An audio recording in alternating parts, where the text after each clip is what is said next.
penuh ucapan syukur, saat ini kami kembali menghampiri tahta-Mu yang kudus. Terima kasih untuk kesempatan indah yang Tuhan berikan kepada kami, di mana Tuhan memelihara, menjaga, melindungi kehidupan kami dari hari lepas hari, sehingga pada saat ini kami boleh datang menghampiri tahta-Mu yang kudus dengan tubuh yang sehat, untuk kami memuji dan meninggikan nama-Mu. Setelah kami memuji dan meninggikan Engkau, kami ingin mendengar isi hati Tuhan. Mari Roh Kudus urapi hamba-Mu dan urapi setiap kami yang mendengar firman-Mu dengan urapan yang sama, agar firman yang ditaburkan dapat kami pahami dan kami mengerti, sebagaimana Engkau memberikan pemahaman dan pengertian kepada hamba-Mu. Berikan kemampuan kepada kami bukan hanya untuk mendengar firman-Mu saja, melainkan juga melakukannya di dalam kehidupan kami. Dan jika ada kuasa penguasa roh jahat di udara yang akan memalingkan alam pikiran kami dan hati kami dari kebenaran firman, kami tolak dan kami patahkan di dalam nama Yeshua HaMashiach. Pergi kau keluar, tinggalkan tempat ini. Tinggalkan setiap hati dan pikiran kami, karena hati dan pikiran kami hanya kami tujukan bagi kebenaran firman saja. Berikan kemampuan kepada kami untuk menjadi pelaku firman-Mu. Terima kasih Bapa, tegur dan ajar kami supaya hidup kami semakin benar. Kami siap menerima firman-Mu demi nama Adonai Yeshua HaMashiach. Haleluya. Semua yang percaya katakan amin. Shalom aleichem. Puji Bapak Yahweh, Bapak Ibu Saudara sekalian, pada saat ini saya akan membawakan firman yang saya beri judul rebutan mayat. Mayat itu adalah tubuh orang yang sudah mati. Kenapa mayat dijadikan rebutan, saudara-saudara? Kalau saya punya HP ya seperti ini, saya lempar ke depan sini, saya bilang siapa yang paling cepat, dia yang akan mendapat. Ketika saya lempar, kira-kira apa yang terjadi? Rebutan ya.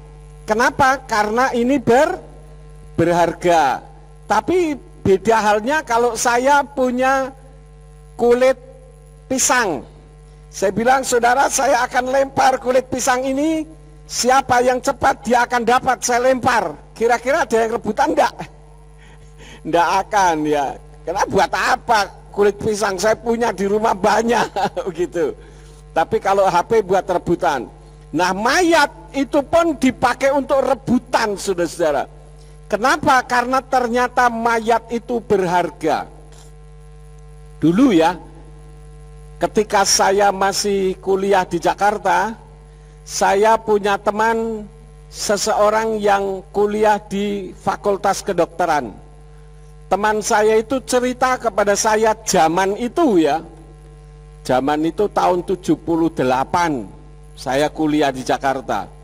Karena tahun 77 saya lulus SMA bareng sama Pak Pola, teman saya, sahabat saya ini.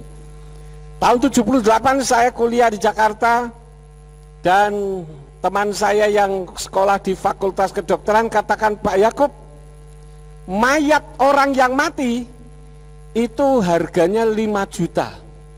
Saya bilang, mayat 5 juta untuk apa? Ternyata mayat itu dipakai untuk rebutan Fakultas Kedokteran, saudara-saudara. Nah, mayatnya siapa? Mayatnya homeless, orang yang tidak punya rumah, yang menggelandang di pinggir jalan, yang tidak punya identitas, tidak langsung dimakamkan begitu saja, tetapi diambil mayatnya, dibawa ke rumah sakit, dan nanti di rumah sakit dijual. Waktu itu harganya 5 juta, saya tidak tahu sekarang berapa puluh juta. Itu dipakai oleh orang-orang yang sekolah di Fakultas Kedokteran untuk dibedah, dilihat, ditunjukkan kepada siswa dan sebagainya. Jadi nanti setelah dipakai untuk praktek, ya sudah, mayatnya sudah berantakan semua, tidak karu-karuan ya. Jadi itu membuktikan bahwa mayat itu ternyata berharga. Dulu Yosef pernah pindah ke Mitsrayim, ke Mesir. Nah, karena pada saat itu ceritanya cukup panjang, saya tidak akan menceritakan karena itu akan memakan waktu. pada saat Yosef sudah ketemu dengan kakak-kakaknya dan ayahnya, kemudian Yosef berpesan kepada saudara-saudaranya, nanti kalau waktunya kembali ke tanah perjanjian, ke tanah Kanaan yang penuh dengan susu dan madu yang dijanjikan oleh Bapa Yahweh, dan saya sudah mati, tolong jangan lupa tulang-tulang saya dibawa. Itu ada di dalam kitab Kejadian pasal 50 ayat 24 sampai 25. Jadi walaupun sudah berupa tulang, itu mengandung makna, mengandung arti yang penting untuk harus diambil dari tanah Mitsraim, dipindah menuju ke tanah perjanjian. Lebih lanjut di dalam kitab Mazmur pasal 116 ayat yang ke-15 dikatakan berharga kematian orang yang takut akan Tuhan. Ya, kira-kira bunyinya seperti itu. Saya akan buka saja karena tidak begitu tepat.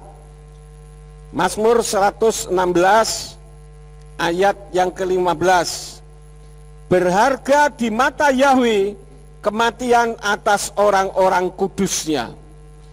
Jadi ketika seseorang mati, maka mayat orang kudusnya, yaitu orang yang menerima Bapa Yahweh di dalam nama Yeshua HaMashiach dan Ruach HaKodes, itu sangat berharga. Kenapa? Karena begitu orang mati, maka mayatnya dijemput oleh malaikat ke Firdaus, bukan ke Gehenna. Karena itulah maka mayat itu berharga. Nah, pertanyaannya, berapa nilai orang gila, saudara-saudara? Ini orang masih hidup. Kalau tadi mayat, ya, mayat berharga. Nah, kalau orang masih hidup tapi gila, kerjaannya di kuburan, dia mukuli dirinya sendiri, orang bilang orang stres, ya. Itu ternyata oleh Yeshua HaMashiach Tuhan kita itu diberi nilai yang luar biasa. Kalau kita membaca di dalam kitab Markus pasal 5 ayat 5 sampai 13, maka orang gila ini diganti dengan 2000 ekor babi. Itu orang yang gila. 1 ekor babi berapa harganya ya? Ada yang tahu enggak? Ya, saya enggak tahu, saya bukan tukang babi soalnya. Tapi saudara nanti bisa cari tahu. Itu orang gila nilainya 2000 ekor babi, ya, ditukar oleh Yeshua supaya diselamatkan. Nah, sekarang kalau saudara dan saya yang hidup tetapi tidak gila, kita kan tidak ada yang gila di sini, ya. Kalau gila itu lari-lari, telanjang, muter-muter dan sebagainya. Tidak ada satupun di antara kita. Artinya kita hidup normal. Berapa nilainya? Kitab suci katakan di dalam kitab Matius pasal 15 ayat yang ke-26, tidak ternilai. Ya, kita membuka ayatnya, Matius pasal yang ke-16 ayat yang ke-26. Sebab seseorang diuntungkan apa jika dia memperoleh seisi dunia tetapi jiwanya dibinasakan? Atau apa yang akan seseorang berikan sebagai pengganti jiwanya? Jadi nilai saudara dan saya itu tidak bisa dinilai. Katakanlah seluruh uang yang ada di bank di seluruh dunia dikumpulkan jadi satu, maka nilai jiwa saudara masih lebih berharga dibandingkan dengan semua uang yang ada di atas muka bumi ini.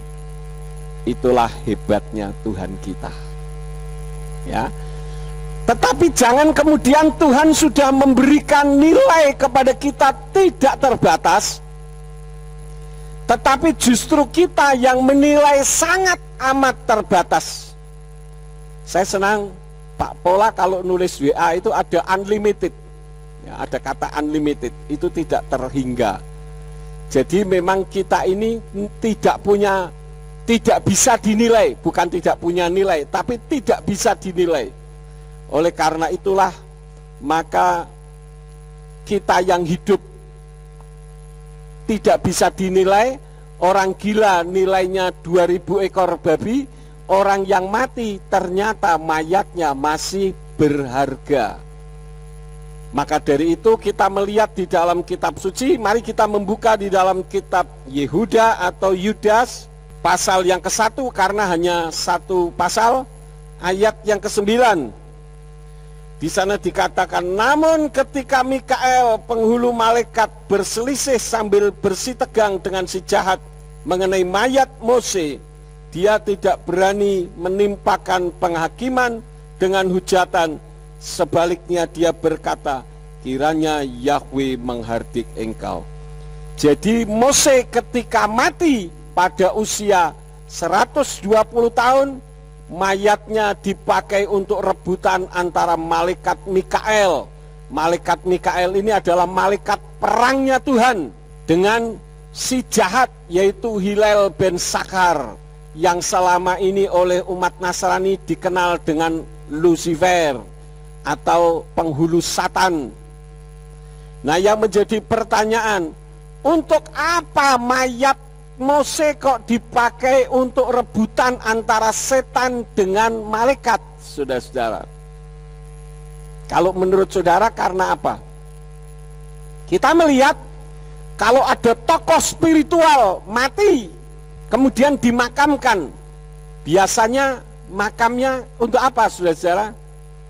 Untuk ngalap berkah, didatangi untuk minta berkah, ya. Kan seperti itu seringkali di mana-mana, saudara-saudara, ya. Kita melihat di Indonesia ini ada tokoh-tokoh spiritual, tokoh-tokoh penting yang sudah mati, dimakamkan, makamnya sering dikunjungi orang untuk ziarah istilahnya, ya. Nah, kita tahu bahwa setan itu adalah satu pribadi yang paling senang dipuji. Itulah Hillel bin Zakhar. Kenapa? Karena dulu pekerjaan Hillel bin Zakhar adalah memuji Bapa Yahweh, tetapi dia berusaha untuk menyamai yang maha tinggi. Akibatnya dia dicampakkan ke bumi. Nah, semua pengikut-pengikutnya ini sama dengan Hillel bin Zakhar, yaitu suka untuk dipuji. Jadi saudara-saudara, setan itu tidak hanya ya berada di akik, keris, pedang, atau kertas yang bertuliskan macam-macam di situ, kemudian diikat pakai kain hitam. Bukan hanya itu. Segala sesuatu yang diberhalakan, setan akan masuk di dalamnya. Contohnya misalkan kacamata saya. Ini kacamata biasa, tidak ada apa-apanya. Tapi kalau saya kasih dupa, saya sembah-sembah, maka setan akan masuk di dalam kacamata ini. Oleh karena itulah, maka ketika setan tahu bahwa Mose mati, wah, ini kesempatan, mayatnya dipakai untuk rebutan dan tidak diketahui makamnya sampai sekarang. Jadi kalau ada orang mengatakan, oh di sana kuburannya Mose, itu berita hoax. Karena kitab suci katakan ketika mereka sedang bertengkar, maka mayat Mose dimakamkan oleh Elohim, oleh Yahweh, tidak ada satu orang pun yang tahu.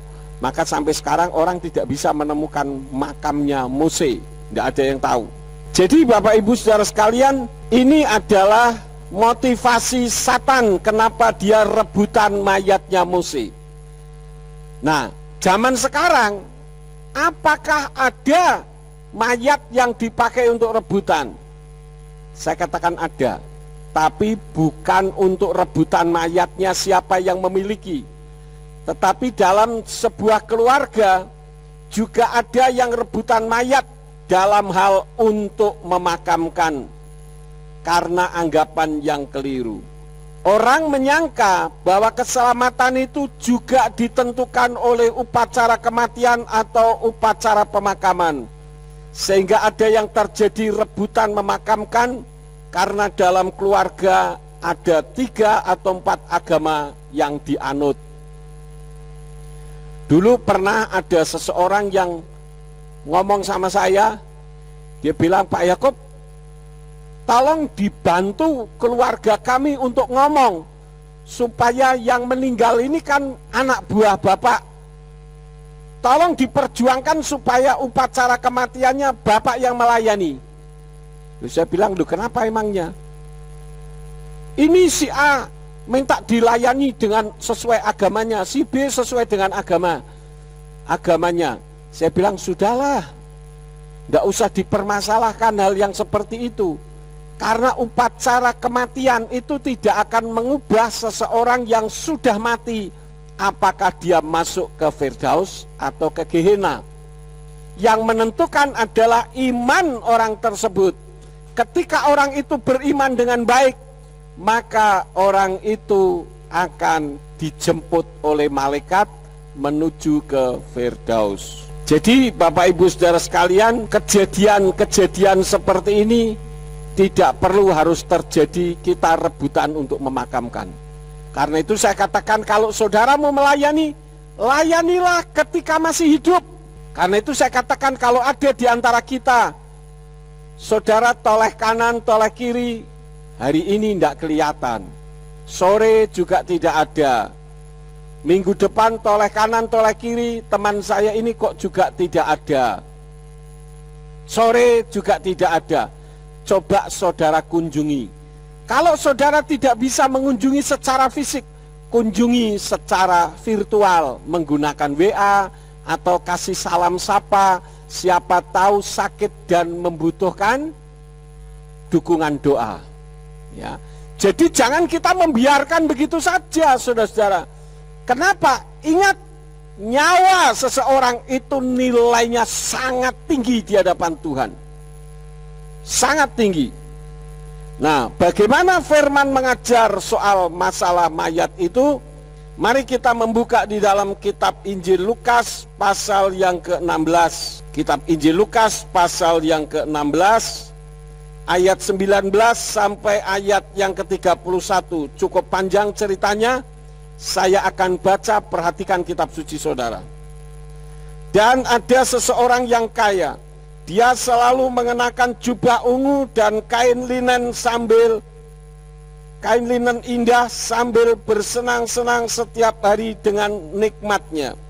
Dan ada seorang yang miskin bernama Elazar atau Lazarus yang selalu terbaring di dekat pintu rumahnya dengan dipenuhi borok, dan selagi penuh harap agar dikenyangkan dengan remah-remah yang jatuh dari meja orang kaya itu. Sebaliknya malah anjing-anjing sambil menghampiri mereka menjilati boroknya.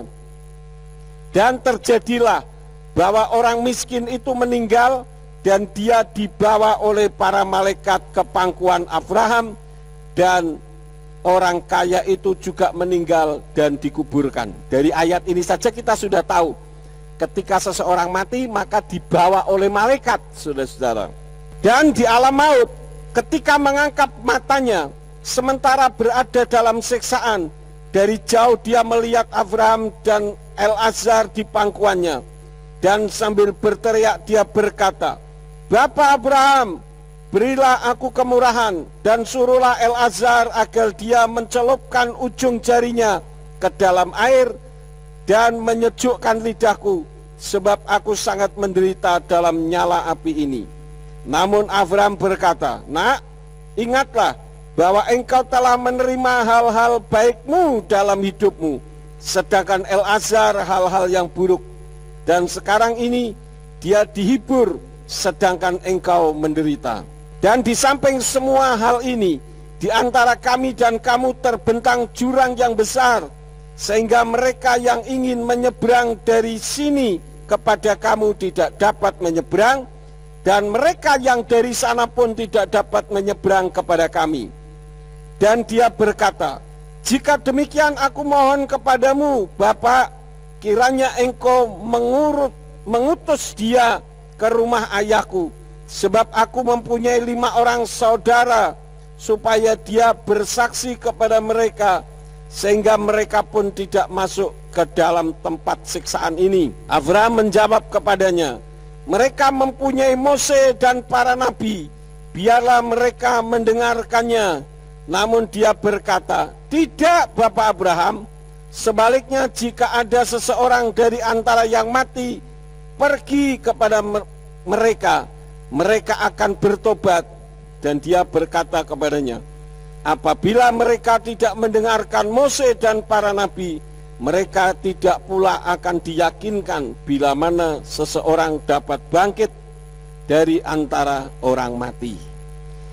Nah, kisah yang diceritakan oleh Yeshua ini adalah kisah tentang penyesalan yang terlambat, yang tiada akhir dari orang kaya dalam siksaan.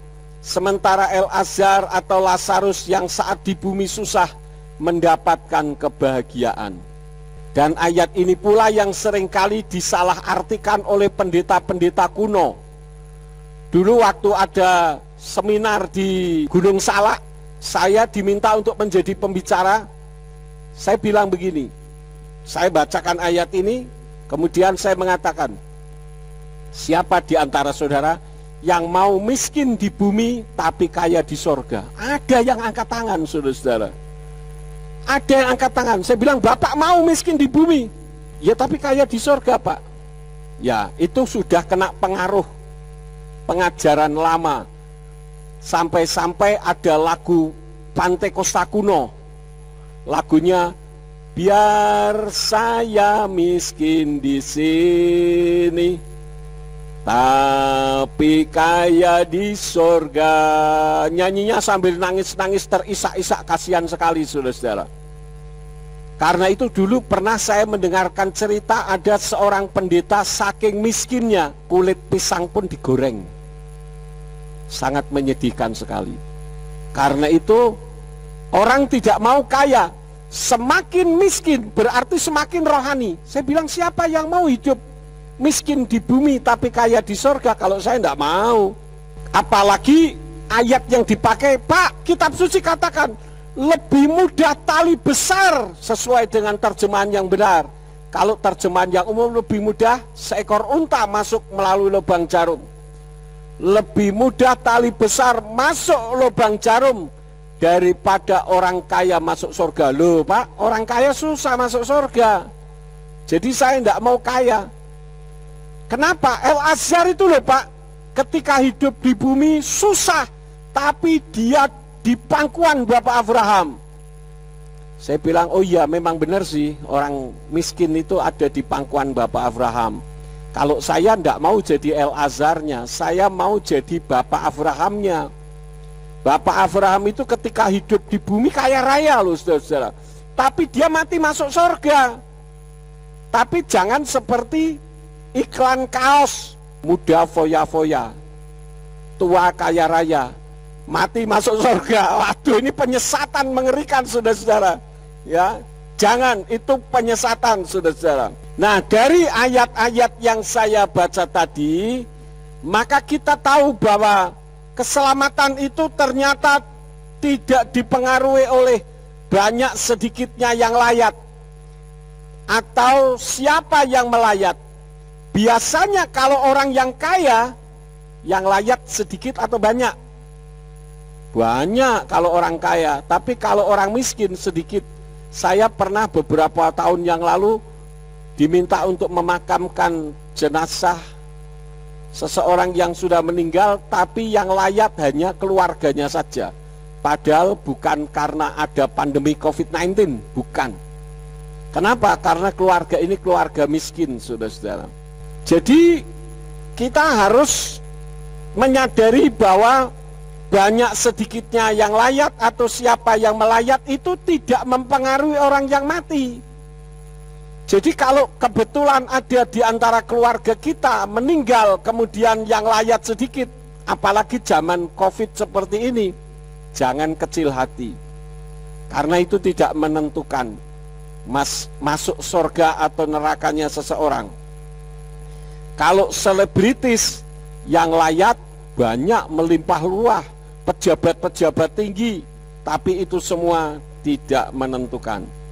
Di hadapan Elohim semua orang sama. Yang membedakan hanya pekerjaan saja yang dianggap bergengsi atau kurang atau tidak bergengsi.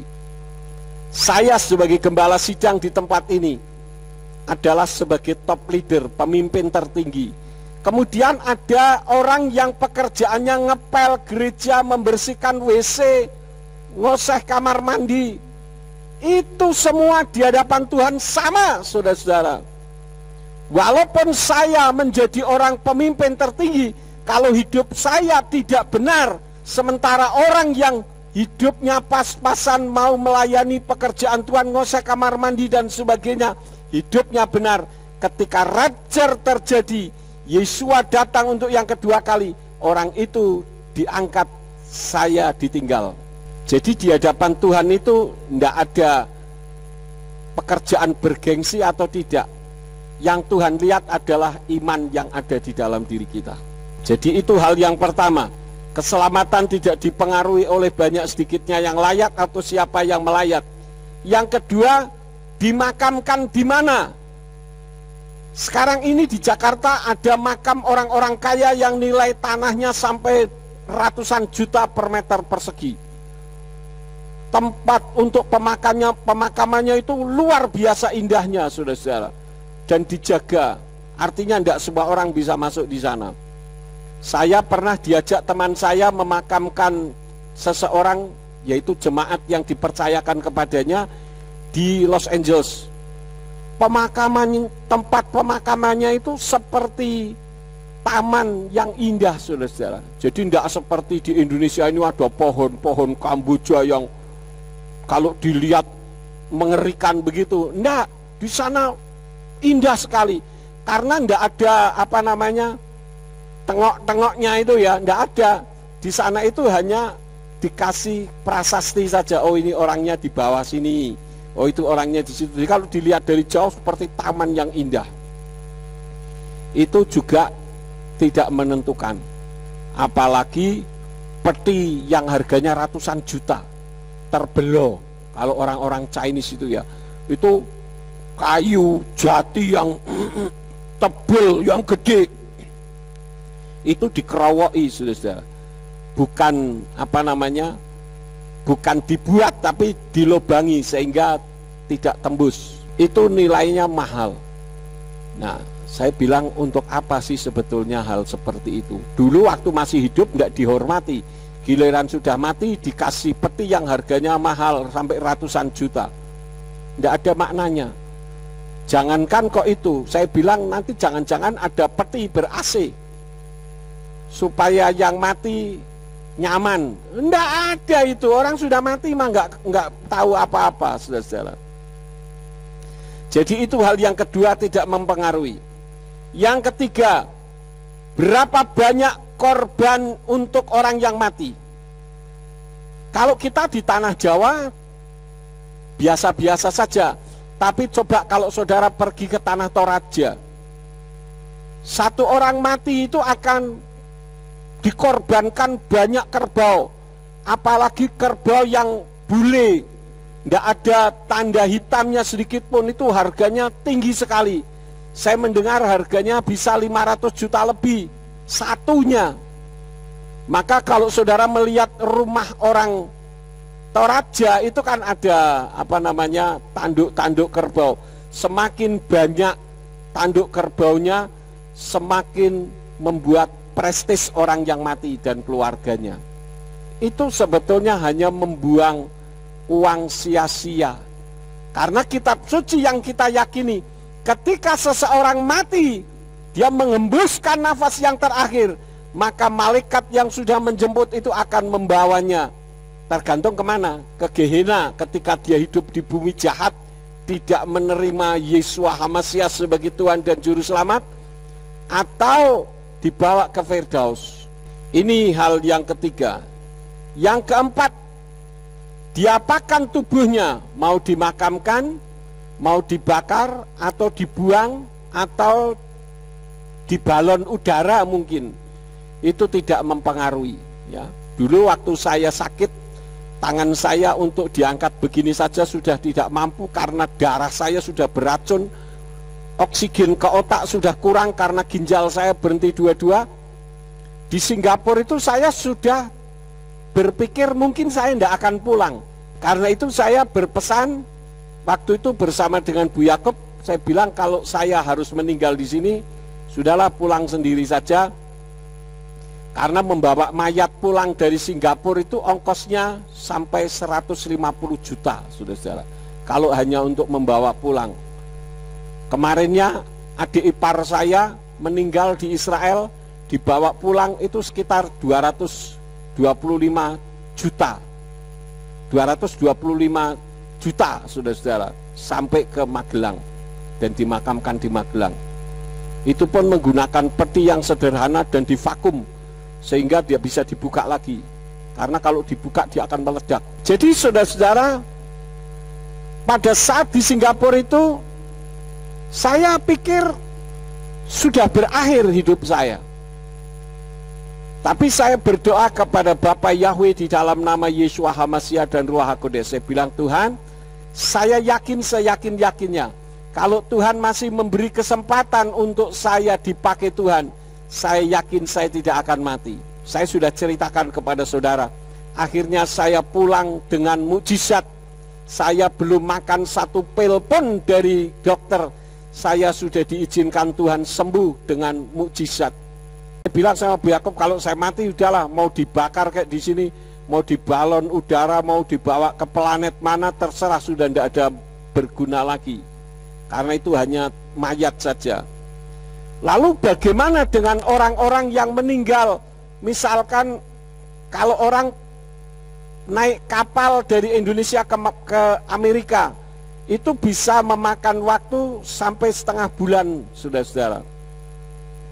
Ketika dia naik kapal di tengah laut lepas sana sini, orang mati, apakah mayatnya akan dibawa sampai ke tepi, ke pulau tertentu? Ya, kalau jaraknya dekat dan itu ribet soal administrasinya. Biasanya yang terjadi apa? Mayatnya ditenggelamkan ke laut. Nah, mayatnya ditenggelamkan ke laut. Di laut mayatnya dimakan ikan. Ikannya saudara yang makan. Bagaimana tuh? Nah, kitab suci mengajarkan kepada kita tentang hal itu. Mari kita membuka di dalam kitab Wahyu pasal yang ke-20 ayat yang ke-13.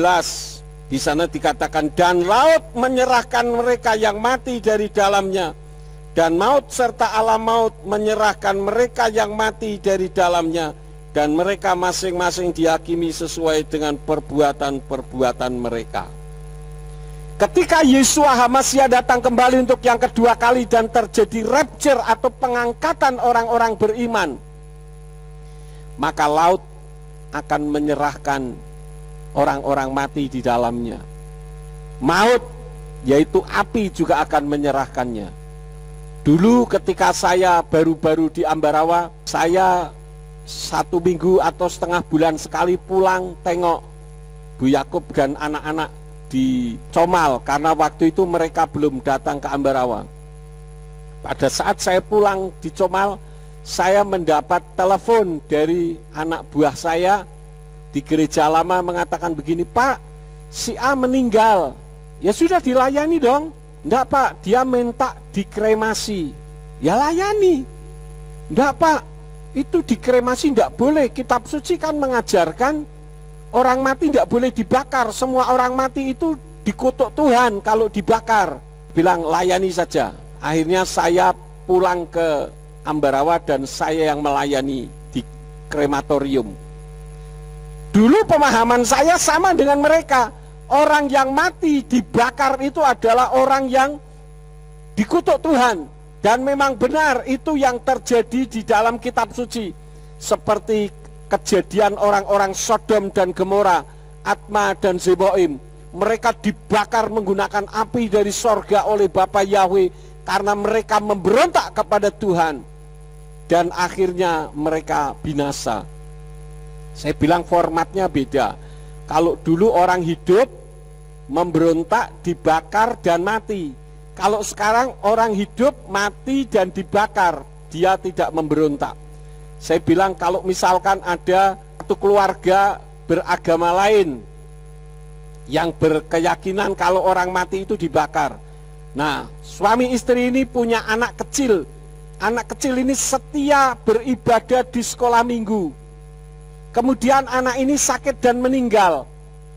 Oleh orang tuanya tidak dimakamkan tetapi dibakar karena kepercayaannya orang mati harus dibakar. Saya tanya, anak yang kecil yang setia kepada Tuhan sebagai anak sekolah minggu ini mati, dia masuk surga atau masuk neraka? Tidak bisa jawab. Saya bilang masuk surga karena keselamatan itu bukan soal bakar-membakar mayat.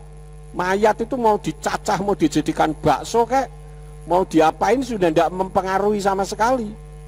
Ini hanya berbicara faktor psikologis dan faktor sosiologis, termasuk pemeliharaan makam, saudara-saudara. Kalau saudara mau pergi ke makam, boleh enggak? Boleh saja. Asal saudara tidak perlu menanyakan sesuatu atau berdoa terhadap orang yang sudah mati itu. Karena doa arwah atau doa orang yang mati itu tidak ada maknanya, tidak akan mengubah posisi yang mati. Kitab suci tidak pernah mengajarkan ada doa arwah. Yang ada adalah doa ketika orang masih hidup. Karena itu ketika kita tahu di antara kita satu dengan yang lain, cobalah saling melayani satu dengan yang lain. Kalau saudara punya keluarga, kasih keluarga itu dengan sungguh-sungguh. Jangan ketika hidup pelitnya minta ampun, kuter istilahnya. Minta sesuatu tidak dikasih, giliran sudah mati mau dikasih kembang satu terkek. Orang yang mati juga tidak tahu, saudara-saudara. Jadi laut dan api itu akan menyerahkannya. Jadi dalam hal ini, saudara-saudara, apalagi kalau orang yang hidup di Singapura zaman sekarang. Singapura itu negara Singapura, tetapi juga negara kota. Kotanya itu lebih kecil daripada kota Jakarta, saudara-saudara. Itu tempat lahan untuk memakamkan tidak ada. Kebanyakan orang mati pasti dibakar. Apakah orang Singapura semua orang Kristennya mati masuk neraka semua gara-gara dibakar?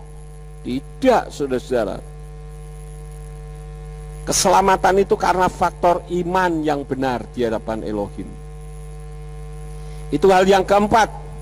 Yang kelima, bahwa orang-orang yang mati keselamatannya tidak dipengaruhi oleh barang-barang yang dimasukkan dalam peti mati.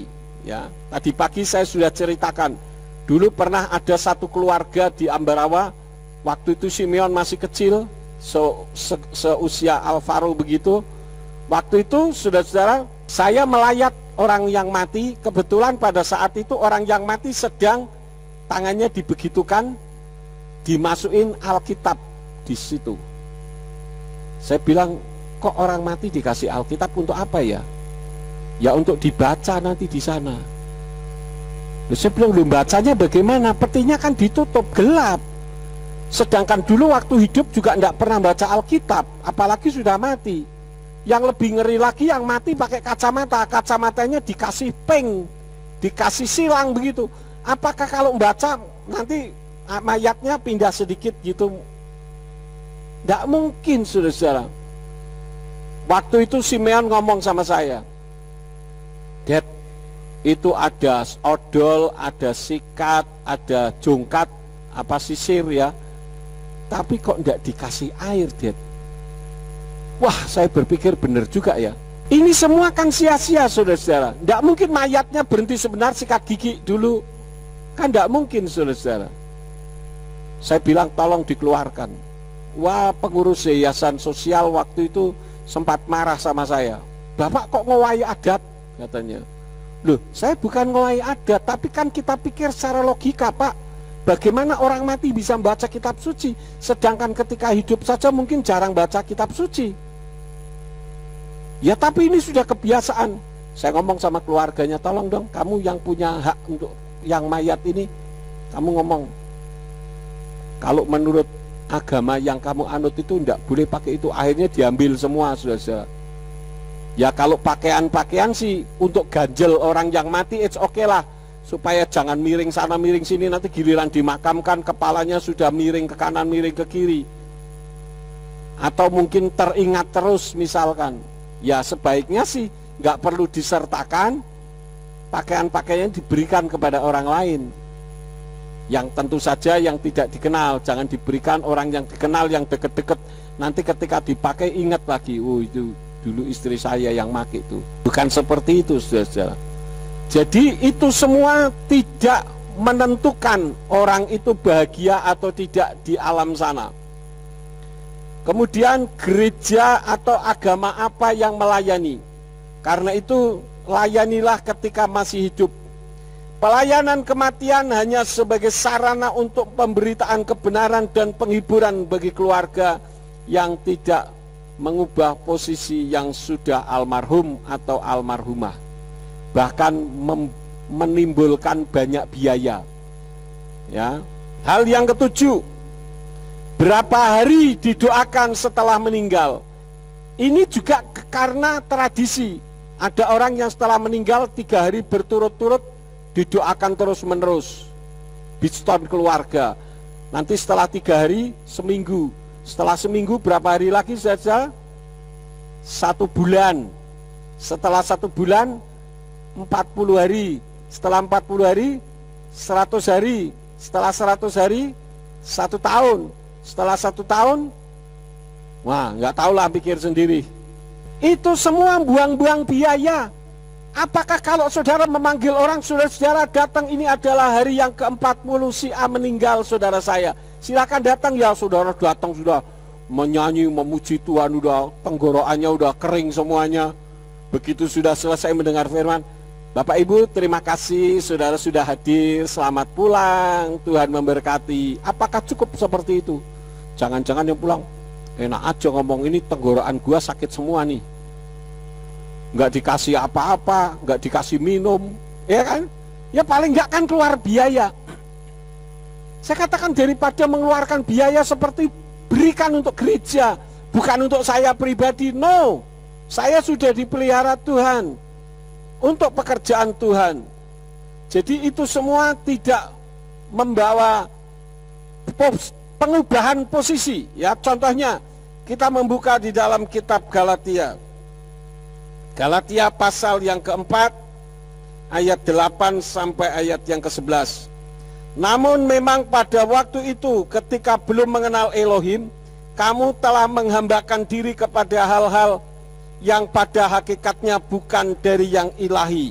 Tetapi sekarang setelah mengenal Elohim, dan terlebih lagi dengan dikenal oleh Elohim, bagaimana mungkin kamu berbalik lagi pada kaidah yang lemah dan rendah yang dengannya kamu menginginkan lagi untuk menghambakan diri kembali? Kamu meneliti hari-hari dan bulan-bulan dan musim-musim dan tahun-tahun. Aku khawatir mengenai kamu, jangan-jangan aku telah bercerai lelah dengan sia-sia bagi kamu.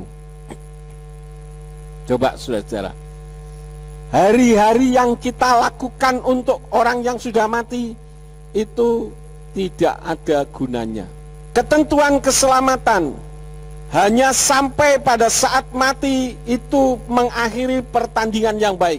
Ketika mati menghujat Tuhan, dia akan binasa. Beberapa puluh tahun yang lalu ketika awal-awal saya ke Ambarawa, itu ada pendeta dari salah satu sinode yang mati gantung diri. Saudara-saudara, bayangkan pendeta mati gantung diri.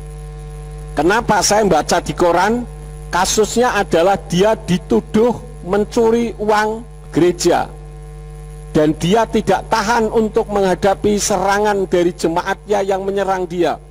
Maka dia menulis sepucuk surat, ditaruh di kantongnya. Dia bilang, saya dengan jujur mengatakan tidak pernah mencuri uang milik jemaat. Tuhan sebagai saksinya. Tolong si A, si B, si C, si D yang menuduh saya pelihara anak-anak saya. Terima kasih, mohon maaf kalau saya salah. Ditaruh di kantongnya, dia mati gantung diri, saudara. Orang mati gantung diri itu jalan tol masuk neraka, saudara. Tidak peduli dia pendeta sekalipun. Ya. Jadi saudara-saudaraku yang kekasih, ketika kita mati, itulah iman yang terakhir. Di dalam 2 Timotius pasal 4 ayat 6 sampai 8 dikatakan, sebab aku sudah dicurahkan dan saat kepergianku sudah tiba. Aku telah bertanding pertandingan yang baik. Aku telah mengakhiri perlombaan itu. Aku telah memelihara iman. Selanjutnya tersedia bagiku mahkota kebenaran yang Tuhan, hakim yang adil, akan memberikannya kepadaku pada hari itu, dan bukan hanya kepadaku, melainkan juga kepada semua orang yang merindukan penampakannya. Jadi hari-hari yang kita lakukan untuk memindah orang yang mati supaya pindah dari neraka ke surga atau dari Gehenna ke Firdaus, tidak ada gunanya itu, saudara-saudara. Ya. Justru yang harus diwaspadai adalah apa? Hari-hari ketika jam ibadah itu penting. Saya melihat satu realitas, satu kenyataan. Ketika seseorang sedang maju-majunya di dalam Tuhan, ada banyak sekali hambatan. Karena setan tidak suka. Hambatan itu bisa datang dari lingkungan. Tadi pagi saya sudah sampaikan, ada kegiatan kampung, ada kerja bakti, ada piknik, ada hari-hari istimewa. Ya, saya katakan kita perlu belajar dari orang Islam. Orang Islam itu saya angkat 4 jempol. Dia bekerja sedang sibuk, tapi ketika sudah jamnya untuk sholat, mereka tinggalkan semuanya dan mereka pergi untuk sholat. Nanti setelah sholat, dia masuk lagi dan dia melanjutkan pekerjaan lagi. Yang seperti ini perlu kita contoh. Dan banyak juga yang harus kita contoh, saudara-saudara. Dan saya sering kali katakan, ya mudah-mudahan bukan menyinggung saudara ya, tapi nabrak langsung saja. Kita contoh juga umat Islam kalau pergi ke masjid. Kalau mereka masuk ke masjid, yang lebih dulu masuknya di depan atau di belakang? Duduknya di depan. Kalau kekristenan duduknya di belakang. Lu bukan saya yang jawab lo ya. Kenapa? Karena kalau di belakang ngantuk-ngantuk nggak kelihatan, tapi dari sini kelihatan, saudara-saudara. Nah, kalau ada orang sudah mulai ningkluk gini gitu ya, saudara-saudara kaget begitu. Berkatnya beda di depan dengan di belakang. Saudara bisa buktikan, yang biasa duduk di belakang, sekali waktu duduk di depan pasti radiasi kemuliaan Tuhan itu beda sekali. Ya. Jadi jangan kalau ada berkat pinginnya kita di depan, tapi kalau suruh duduk di depan kita tidak mau. Nah ini sudah kebiasaan. Mohon maaf tidak menyinggung, tapi nabrak langsung. Jangan kita katakan, minggu depan masih ada ibadah. Kok bisa kita sok tahu mengatakan minggu depan masih ada ibadah? Lah kalau malam nanti tiba-tiba kita dipanggil Tuhan, bisa enggak saudara? Bisa saja.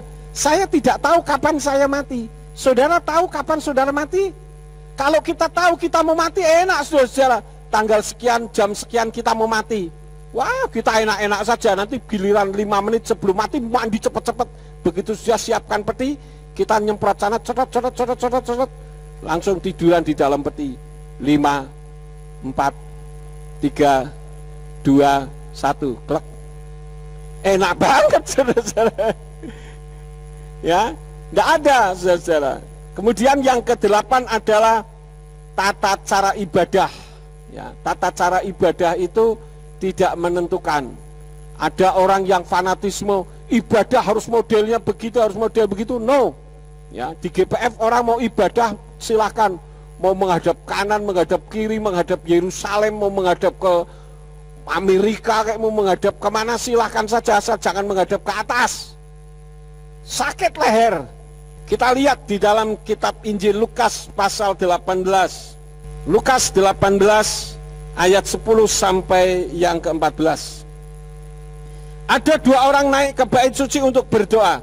Yang satu orang Farisi dan yang lain seorang pemungut cukai. Orang Farisi itu sambil berdiri mendoakan hal-hal ini bagi dirinya. Ya Elohim, aku bersyukur kepadamu karena aku tidak seperti orang-orang kebanyakan, serakah, tidak jujur, pezina ataupun seperti pemungut cukai ini. Aku berpuasa 2 kali sepekan. Aku memberikan persepuluhan segala sesuatu sebanyak yang aku dapatkan. Dan sambil berdiri dari jauh, pemungut cukai itu bahkan tidak ingin matanya diangkat ke langit Sebaliknya dia memukul-mukul ke dadanya sambil berkata, "Ya Elohim, biarlah kepadaku yang berdosa ini diperdamaikan. Aku berkata kepadamu, orang ini pulang ke rumahnya dengan dibenarkan lebih daripada orang itu. Sebab setiap orang yang meninggikan dirinya akan direndahkan, dan yang merendahkan dirinya akan ditinggikan." Di sini kasus orang Farisi dan pemungut cukai. Orang Farisi tentu tahu tata cara ibadah sangat oke. Bahkan mungkin juga menggunakan banyak hal, ya, aksesoris ibadah. Tetapi tidak demikian dengan pemungut cukai yang biasanya di otak hanya masalah duit saja. Itu semua tidak masalah. Karena itu di GPF ini orang mau pakai pakaian Ibrani, mau pakai jas, boleh asal jangan pakai koteka. Tidak masalah, saudara-saudara. Kecuali kalau saudara mau ibadah di Papua, di tempat orang-orang yang pakai koteka, saudara mau pakai koteka boleh. Dan itu tidak masalah. Kalau di sini jadi masalah, saudara-saudara. Nanti orang bilang, ini jemaatnya Pak Yakub mulai kapan ini? Jadi keselamatan itu ditentukan oleh apa? Kita kembali ke Lukas pasal 16 tadi, saudara-saudara. Lukas pasal yang ke-16. Kita lihat ayat yang ke-29. Abraham menjawab kepadanya, "Mereka mempunyai Mose dan para nabi, biarlah mereka mendengarkannya." Apa sih yang dimaksud dengan Mose dan para nabi? Yang dimaksud Mose adalah kitab yang dibuat oleh Mose, yaitu kitab Torah. Kitab-kitab para nabi, yaitu kitab-kitab nabi kecil, nabi besar, yang itu disebut dengan Tanak, yaitu Torah, Nevi'im, Ketuvim, dan perjanjian baru, yaitu Brit Kadasa. Dan biarlah mereka mendengarkannya. Kemudian ayat yang ke-31 katakan, dan dia berkata kepadanya, apabila mereka tidak mendengarkan Mose dan para nabi, mereka tidak pula akan diyakinkan bila mana seseorang dapat bangkit dari antara orang mati. Yesualah orang yang bangkit dari antara orang mati. Mereka tetap tidak percaya karena kitab Torah dan para nabi saja mereka tidak mau menerima, saudara-saudara. Jadi apa yang ditulis di dalam kitab ini benar, ya. Hanya orang yang rendah hati yang mau siap dibentuk untuk mencari kebenaran, dia akan menemukan kebenaran. Jadi keselamatan itu ditentukan oleh apa? Yang pertama, imannya kepada Bapa Yahweh. Di dalam Yesayahu pasal 43 ayat yang ke-11 katakan, Anoki Yahweh wa imibal adai Mosia. Akulah Yahweh, tidak ada juru selamat selain aku. Kemudian di dalam Roma 10 ayat 13 dikatakan, Kikol asyer yikra besem Yahweh yimalet. Sebab barang siapa yang berseru dalam nama Yahweh, dia akan diselamatkan. Loh, kenapa kok tidak dalam nama Yesua? Yesua itu dafar, firman yang hidup. Dia berfirman. Firmannya kemana? Di dalam Yohanan atau Yohanes 8 ayat yang ke-24 dikatakan, Laken amarti lakem kita mutu fakatotekem, ki imlo ta'aminu fi ki anihu tamutu fakatotekem. Oleh karena itu aku berkata kepadamu bahwa kamu akan mati dalam dosa-dosamu. Sebab jika kamu tidak percaya bahwa akulah dia, yaitu Yahweh, maka kamu akan mati dalam dosa-dosamu. Jadi kalau orang mengatakan tidak penting, yang penting pokoknya Yesus, ya boleh-boleh saja, tapi tidak sesuai dengan kitab suci. Kitab suci katakan kamu harus beriman kalau Yesua itu Yahweh, tidak masalah. Itu hak saya, ya tidak apa-apa. Orang punya hak masing-masing. Yang tergantung haknya itu sesuai dengan firman atau tidak. Karena di dalam kitab Yohanan atau Yohanes 10 ayat 30 katakan Ani wahaf ekhat, aku dan Bapa satu. Yohanan atau Yohanes 15 ayat yang ke-23 katakan Hasne oti husne gam et avi. Siapa yang membenci aku, ia juga membenci Bapakku. Ini kalimat sinergi. Siapa yang membenci aku, ia membenci juga Bapakku. Yang dimaksud Bapakku itu siapa? Yahweh. Jadi membenci Yesua berarti membenci Yahweh. Membenci Yahweh berarti membenci Yesua, karena ini sinergi. Jadi kalau ada orang mengatakan saya tidak perlu Yahweh apa itu Yahweh, ya tidak apa-apa, punya mulut yang ngomong silahkan. Tapi kitab suci katakan tidak seperti mulutmu itu loh. Kitab suci katakan lebih jauh di dalam 1 Korintus 12 ayat yang ketiga. Di dalam kitab Hebraic Roots Version berbahasa Inggris katakan, "Because of this I make known to you that there is no one who speaks by the Spirit of Eloah and says that Yeshua is accursed, and neither is a man able to say that Yahweh is Yeshua except by the Ruach HaKodesh. Sebab itu aku memberitahukan kepadamu bahwa ketika berbicara dalam roh Elohim, tidak seorang pun mengatakan Yeshua terkutuk, dan tidak seorang pun dapat mengatakan Yahweh itu Yeshua kecuali oleh Ruach HaKodesh." Jadi kalau orang mengatakan saya penuh Roh Kudus, saya bisa berbahasa lidah rame dari awal sampai akhir, ya monggo kerso, boleh-boleh saja. Tapi kalau kemudian menolak Yahweh, ketahuan bohongnya, karena kitab suci mengatakan hanya orang yang penuh Roh Kuduslah yang mengakui bahwa Yahweh itu Yeshua. Jadi saudara tidak pernah sekolah Alkitab, tetapi kalau saudara mengakui bahwa Yahweh itu Yeshua, Yeshua itu Yahweh, saudara lebih daripada orang yang sekolah teologi. Kenapa? Karena Tuhan memberi hikmat kepada saudara sekalian, lebih daripada mereka. Jadi Bapak Ibu Saudara sekalian, menolak Yahweh, mati saat rapture, tidak dibangkitkan. Ayatnya ada di bawah sini, ya. Wa imruah el hamekim et Yeshua em hametim yiskon bakem. Halo hu aser hakim et Yeshua hamasya min hametim yiten kayim. Gam laat smotaikem hal kukim lamawet baruahahu hasokem baken. Roma 8 ayat 11. Namun jika roh El yang telah membangkitkan Yeshua dari antara yang mati berdiam di dalam kamu, Dia yang telah membangkitkan Hamasya di antara yang mati akan menghidupkan juga tubuhmu yang fana melalui rohnya yang berdiam di dalam kamu. Lah kalau tidak mengakui roh El yang membangkitkan Yeshua, yaitu Yahweh, maka engkau akan tetap mati dalam dosa-dosamu. Karena di dalam 1 Raja-Raja 8 ayat 39, ayat 43, ayat 49 dan selanjutnya dikatakan Yahweh itu tempat tinggalnya di sorga. Nah saudara mau masuk sorganya siapa? Pengen masuk sorga tempat di mana Mose, Daud, Gideon, semua kumpul di sana. Nah itu sorganya Yahweh. Lah kok saudara menolak Yahweh? Kalau saudara menolak saya, saudara mau masuk ke rumah saya ya enggak boleh. Saudara benci sama saya, saudara mau masuk ke rumah saya, ya saya enggak izinkan. Jangan-jangan rumah saya dibakar nanti. Kan begitu.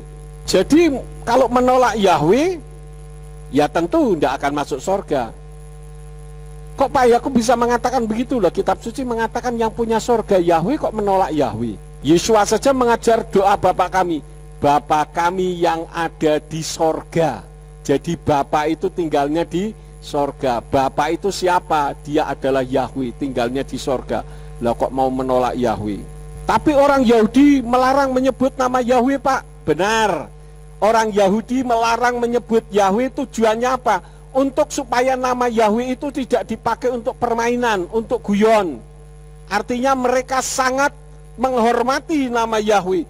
Dan itu tidak sesuai dengan kitab suci. Karena mereka lebih tunduk kepada kitab Talmud. Ya, di dalam Berachot Sotah 38b, Misnah Sotah pasal 7 ayat 6 dan Misnah Tamid pasal 7 ayat yang kedua mengajarkan kalau menyebut nama Yahweh, kalau menulis ada nama Yahweh di situ diganti menjadi sebutan, yaitu Hashem atau Adonai. Hashem itu nama itu, Adonai itu Tuanku. Tidak ada Tuhan bernama Adonai dan Hashem. Ada orang tanya sama saya, apa itu Talmud? Talmud adalah catatan diskusi para rabi Yudaisme tentang etika, kebiasaan, dan sejarah. Talmud itu mempunyai dua komponen, yaitu Misnah dan Gemara. Misnah itu kumpulan lesan hukum Yudaisme yang ditulis, sedangkan Gemara adalah diskusi Misnah dan tulisan yang terkait dengan Tanaim, yaitu menguraikan tentang tanah. Jadi kalau tidak menyebut Yahweh, itu sama dengan Yudaisme. Orang bilang, Pak Yakub kok ke Yahudi-Yahudian? Loh, saya bukan ke Yahudi-Yahudian, memang kitab suci mengajarkan begitu. Justru Anda yang tidak mau menyebut Yahweh yang ke Yahudi-Yahudian. Karena itu sama dengan Yudaisme. Kalau begitu Pak Yakub saksi Yehuwa? Bukan. Saksi Yehuwa tidak mengakui Yeshua sebagai Elohim, sebagai Yahweh. Justru saksi Yehova yang masih pakai Allah. Perlu diketahui bahwa maksud Talmud itu baik, yaitu untuk menghormati Yahweh sehingga diganti menjadi Adonai dan Hashem. Tetapi justru menyebabkan orang tidak kenal Yahweh. Di Indonesia justru dianggap sesat. Hal itu pernah terjadi di dalam kitab Hakim-Hakim pasal 2 ayat 10. Itu satu generasi orang Yahudi tidak kenal Yahweh, karena Yahweh sudah diganti tadi. Itulah sebabnya Yahweh tidak menghendaki namanya diganti-ganti. Lah Pak Yakub kok kurang ajar? Kalau misalkan anak Pak Yakub menyebut, "Hei Yakub, kurang ajar enggak?" "Oh ya kurang ajar," saya bilang. Lah kenapa Pak Yakub menyebut nama saja? Beda kultur. Kalau di Indonesia apalagi di Jawa, seorang anak memanggil orang tua ya Bapak. Misalkan Alvaro memanggil Pak Pola, manggil Bapak gitu, Pak Pola. Tapi kalau manggil, "Hei Pola, dari mana kau?" Ya tentu marah orang tuanya. Tapi tidak demikian halnya dengan Yahweh. Kalau menyebut namanya saja dianggap kurang ajar, berarti Daud, kemudian Bani Korah, dan sebagainya yang penulis kitab Mazmur itu berarti kurang ajar semua. Karena di sana menyebut hanya nama saja. Yahweh ketika namanya dipanggil dia sukacita, karena dia tahu namanya tidak akan dilupakan. Jadi Yahweh menghendaki namanya disebut. Keluaran 3 ayat yang ke-15. Di sana berbunyi, "Wa yomer ot Elohim el Moshe kotomar el bni Yisrael, Yahweh Elohi Avotekem, Elohi Abraham, Elohi Yitzhak, we Elohi Yakob selakani alehem zezemile olam, we zezikri ledordor." Jadi nama Yahweh itu adalah nama yang harus disebut dari generasi ke generasi, supaya tidak dilupakan orang. Bahkan 1 Tawari 16 ayat 8 katakan sama dengan serat Mazmur 105 ayat 1. "Hodulah Yahweh, kiru vismo fa'amim alilotai."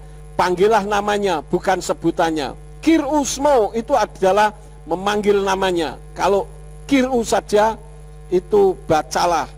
Jadi bukan dibatinlah, apalagi diganti dengan menyebut. Menyebut itu iskur. Jadi kita harus hati-hati, saudara-saudara. Melakukan firman-Nya itu yang penting, ya. Jadi Bapak Ibu Saudara sekalian, kita tidak perlu berpikir macam-macam terhadap keluarga kita yang sudah meninggal.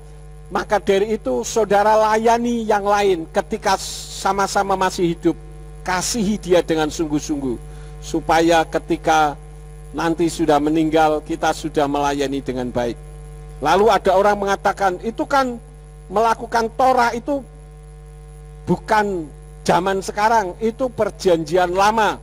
Terbukti di dalam Lukas 16 ayat yang ke-16 tidak mengajarkan demikian. Orang mengatakan begini, saudara-saudara. Lukas 16 ayat 16. Torah, di sini ditulis Torat. Saya membaca di dalam kitab berbahasa Ibrani bukan Torat tetapi Torah. Torah dengan Torat itu berbeda. Torat itu teori. Ya, ada Talmud, ada Zohar, ada Kabbalah dan sebagainya, teori-teori itu adalah Taurat. Sedangkan Torah itu adalah hukum atau pengajaran. Di sini dikatakan Torah dan para nabi ada sampai Yohanan. Dari sejak itulah kemudian kerajaan Elohim diinjilkan dan setiap orang memaksa masuk ke dalamnya. Di dalam kitab berbahasa Ibrani saya baca bunyinya begini, saudara-saudara. Hatorah wahan fiim at Yohanan teku fatam umeet hahi hekela besorat malkut ha Elohim bekal israt akareha litpasba bekaska. Artinya apa? Kitab Torah dan kitab para nabi itu hanya untuk orang-orang Yahudi saja. Namun sejak zaman Yohanan semua orang dapat masuk ke keselamatan, yaitu melalui Torah yang hidup, yaitu Yeshua yang ada bagi seluruh dunia. Inilah kasih karunia. Jadi kasih karunia itu adalah Torah yang hidup yang diterima, yaitu Yeshua HaMashiach. Karena itu istilah under law atau under grace itu tidak ada. Itu hanya istilah yang dibuat oleh manusia. Ya, kitab suci tidak pernah mengajar demikian. Jadi bukan hanya orang Yahudi saja, karena Yeshua itu bukan orang Yahudi karena dia lahir dari Ruach HaKodes. Maka ayat yang ke-17, kalau kita membuka Lukas 16 ayat yang ke-17-nya, di sana dikatakan, Aknakel yiye lasamayem ola arets lakalof measer yipol khot ekat min hatorah. Namun adalah lebih mudah langit dan bumi berlalu daripada satu keraya Torah gagal. Jadi Torah tidak akan mungkin dihilangkan, satu koma sekalipun tidak bisa. Dan itu sampai akhir hayat manusia, sampai bumi ini berakhir. Jadi istilah di bawah Taurat atau di bawah kasih karunia tidak ada di dalam kitab suci. Itu hanya orang yang mengkategorikan saja. Antara kasih karunia dan Taurat tidak bisa dipisah-pisahkan. Jadi Bapak Ibu Saudara sekalian, melalui kebenaran firman ini sekarang saudara tahu, mayat saja berharga, apalagi saudara. Saudara sangat-sangat berharga. Karena itu kalau Tuhan sudah memberi penghargaan kepada saudara, tidak terhingga. Jangan kita mengecilkan penghargaan itu dengan hanya kita mendapatkan uang sekian ribu, kemudian kita tidak pergi ke gereja. Dulu pernah masih di gereja lama, ada orang mengatakan begini, Pak, mulai sekarang saya tidak pergi ke gereja lagi. Loh, kenapa? Karena anak saya bilang kalau kamu masih pergi ke gereja, kamu tidak akan saya kasih. Saya tanya, ibu dikasih anak setiap bulan berapa? 50.000. Lah, ibu cuma dikasih 50.000 sudah tidak mau pergi ke gereja. Ingat, nilai ibu itu lebih daripada itu loh. Tapi karena ibu ini kemilikan 50.000-nya, ya sudah 50.000 dia terima, dia tidak ke gereja. Yang penting saya sudah memberitahu. Jadi Bapak Ibu Saudara sekalian, inilah firman yang saya sampaikan kepada saudara. Kalau mayat saja dipakai rebutan, ketika saudara masih hidup juga untuk rebutan setan. Supaya saudara jangan beribadah, ketahui ini. Karena saudara itu nilainya luar biasa. Amin buat firman Tuhan. Bagi saudara yang tadi pagi belum didoakan, silahkan bisa maju ke depan. Pak Pola silahkan naik ke atas. Pak Denny, ada lagi yang lain saudara-saudara yang berulang tahun bulan Februari tadi pagi belum didoakan, silahkan bisa maju ke depan. Bulan Februari ini bulan yang paling banyak, ya. Kalau bulan apa itu yang paling sepi, tidak ada. Ya, baik saudara, kita bangkit berdiri bersama-sama. Sekarang arahkan tangan saudara ke depan untuk memberkati saudara kita yang berulang tahun. Bapak Surgawi, pada malam hari ini kami berdoa untuk kedua saudara kami, Pak Pola maupun Pak Denny yang berulang tahun dalam bulan Februari. Engkau pakai tangan hambamu ini menjadi tangan Tuhan untuk menjamah dan memberkati mereka. Karena itu kami memberkati Pak Pola sahabat saya di dalam nama Yeshua HaMashiach. Apa yang menjadi cita-cita kerinduan dan hatinya engkau memberkati, sehingga Pak Pola semakin mencintai Tuhan, semakin mengasihi, dan engkau akan memberkati dengan luar biasa, baik berkat jasmani maupun berkat rohani. Kami berdoa untuk Pak Denny, engkau memberkati juga Tuhan. Di dalam aktivitasnya, apa yang dilakukannya dibuatnya oleh Tuhan berhasil, sehingga keluarga ini boleh mengucap syukur kepada Tuhan. Karena itu kami memberkati dua saudara kami ini ke dalam tangan-Mu. Mereka adalah orang-orang yang mengasihi Engkau, maka Engkau pun mengasihi mereka. Terima kasih Bapa. Kalau sebentar kami akan pulang, kirim malaikat untuk menjaga melindungi kami, tibakan di rumah masing-masing dengan selamat. Demikian pun semua yang sudah ambil bagian di dalam pelayanan pada saat ini, Engkau pakai mereka semakin hari semakin heran. Terima kasih Bapa. Apabila sesampainya di rumah kami beristirahat, biarlah kami dapat beristirahat dengan tenang. Malaikat Tuhan tetap menjaga melindungi kami, sehingga sepanjang kami beristirahat dijauhkan dari sakit penyakit, orang jahat maupun kuasa setan yang mengganggu, sehingga besok kami bangun dengan tubuh yang sehat. Dan ketika umat-umat-Mu melakukan aktivitas dalam kehidupan mereka, apa saja yang diusahakan dan dikerjakan dibuatnya lah oleh Tuhan berhasil, supaya dengan keberhasilan itu dapat dikembalikan lagu guna hormat dan kemuliaan bagi nama-Mu. Sekarang berkatilah kami karena kami siap menerima berkat daripada-Mu. Mari kita angkat kedua belah tangan kita untuk menerima berkat Yahweh. Yefaraka Yahweh wa Yesus mereka. Yahweh memberkati engkau dan memelihara engkau. Yaer Yahweh pano oleh kawikuneka. Yahweh menyinari engkau dengan wajahnya dan memberi engkau anugerah. Yisa Yahweh pano oleh kawi Yashem leka shalom. Yahweh menghadapkan wajahnya kepadamu dan memberi engkau damai sejahtera. Diberkatilah engkau di kota dan diberkatilah engkau di ladang. Diberkatilah buah kandunganmu, hasil bumimu dan hasil ternakmu, yakni anak lembu sapimu dan kandungan kambing dombamu. Diberkatilah bakulmu dan tempat adonanmu. Diberkatilah engkau pada waktu masuk dan diberkatilah engkau pada waktu keluar. Sekarang pulanglah dan terimalah berkat kasih Bapa Yahweh Sang Pencipta, kasih karunia Adonai Yeshua HaMasiah Sang Pembeli jiwa, dan Ruach HaKodes menyertai saudara sekalian sampai Maranatha. Adonai Yeshua HaMasiah datang kembali untuk yang kedua kali dan mengangkat kita semua. Haleluya. Abi Toda.